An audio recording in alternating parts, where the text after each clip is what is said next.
In the last few months of this channel, a lot has happened. Lost this world for quite some time, started an All the Mods 9 server, everyone stopped playing that server, started an All the Mods 9 Skyblock, still play that, but all through all of it, I was still working on this city build in the background. In this episode, we expand the city even more, slowly working my way through the 213 buildings that I promised I'd make, but I do have an important message at the end, so stay tuned for that. If you didn't know, throughout March and April I ran a subathon of sorts, where each subscriber would contribute a building to this whole factory district. If I passed 50 followers, I would double the number at the end. You all could also leave comments and requests, and I dedicate a new building just for you. But that was in March and April, so you can't do that anymore. Ha! The number I ended up after doubling and accounting for all comments was 213, and I'm not going to go back on my word and never do them, so this is the episode where we start that. Subscribe. There was a bit of setup needed at first. With this city, it had been a total pain building above ocean level, so I wanted the rest of the city on ground level, replacing the top level of water with blocks, but I needed a block palette. I wanted to use mud, so myself and another server friend tore apart the nearest mangrove swamp for mud. This was back when the world was a server. It isn't anymore though. I started laying down the floor level using a block palette of small cut dripstone blocks, and mud bricks, using the trowel mod to randomize the placement. Initially, I also had the roads interspaced on this floor level, but I removed them later. I then started work on a few buildings. The first one I started to work on was a wheat shop, using a small train with harvesters to go back and forth, harvesting any wheat that grew and depositing them into a small item vault. It would run over time, which was nice, and didn't use any stress units, so it was even better. I called it Farmer Beal's Wheat Shop, because it's a bee, and it's like, Bill? Get it? I'm funny sometimes. It's a chicken now though, because somehow the bee died. I still don't know how. But at this point I was getting pretty tired of lugging around a ton of shulker boxes with so much create stuff within, so I set to working on a new storage system, tucked into the wall that divided the factory district from the city build. During work on these, I actually lost access to the world for roughly a month. The server that the host was running swapped to All the Mods 9, and he was actually having a lot of trouble downloading this create world to a thumb drive to hand to me. Over that time, I was planning more and more. When I got the world back as a single player world, I got right back to work on the storage for the create stuff. I wanted to separate it between the main materials used, so train casings, andesite, brass, and copper would each have its own dedicated small shop. I used chests with brass funnels behind, with filters for a bunch of different items. Don't ask me how long the filters took. It was at least an hour and a half. Using belts and mechanical arms, it auto-sorted the materials into their designated areas. I also had a chest to manually dump items in, and a place to slap a shulker box down. They do interact with chutes, so it was perfect. Just drained out through the chute, and I could pick up the shulker box afterwards. It was perfect. Auto-sorter complete. Again, it's the second auto-sorter I've made for this world, and it definitely wouldn't be the last I would make. So that's right now 4 buildings ticked off for the current count of 213. Only 209 more to go. With the break I had from this world, I did decide to change aesthetics for the city build, going from a more rustic, brick-like city to a city inspired by Venice, with canals and channels intersecting the homes. I removed the road and filled it in with solid bricks using the same block palette, and I also laid down many more blocks. But here's a short montage of that.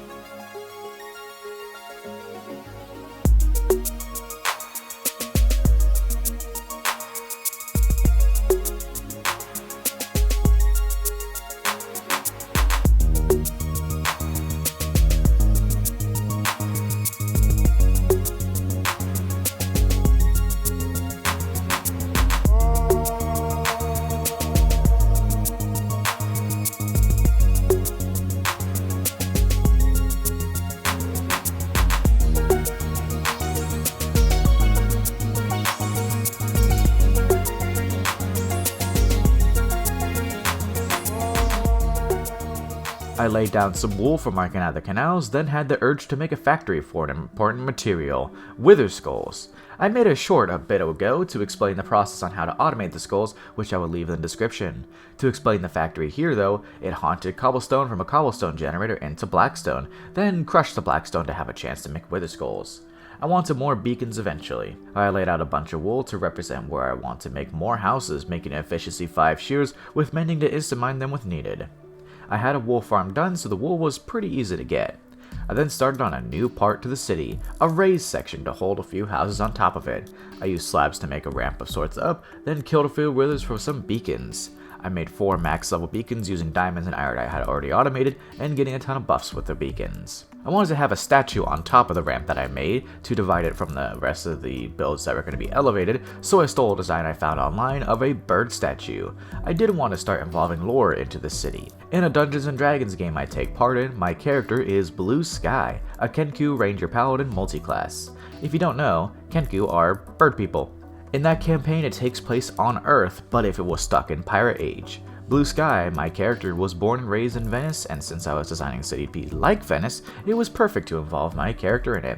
The statue was finished using a schematic cannon because I'm lazy, and I dedicated this statue build to Plantinator, who requested a bird theme build. Shout out to Plantinator, been following me for a while. It was after this build that I was struck with a debilitating illness. Demotivation. At this point in the world, I had everything. Trains, netherite everything, a full factory district, anything I wanted, but nothing at the same time. Just the remaining 208 builds ahead of me. So I made a decision to start up a new world and start the 213 buildings over from scratch. And I tell you, it's already going pretty good. Do not fret, my viewers, there won't be another 3-month gap in between create episodes again. I'm almost done already with recording the next one, and I should have it uploaded next week. If you would like a world download of the Factory District world, aka this world, I have a Patreon now where I'll have the world download once I figure out how to do that for any support tier. There's currently one though. I am going to clean up the mods a bit to make it easier for y'all to access it and download, and I will do a world download thing for my new Create world as well as all the Mods 9, every few episodes of it. Any support tier on my Patreon and for memberships too once I unlock those. I'm getting close, so subscribe. Well, with that, this factory world comes to a close. Not a very exciting episode, honestly, but the next one will be. A new sun rises on a new world with new mods, new builds, and a much easier pack to download. Stay tuned next week for the first episode of that world. Thank you all for watching. Bedrock Burger out. But now here's a little bird's eye view of the factory district to close it all out.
See you all in the next one.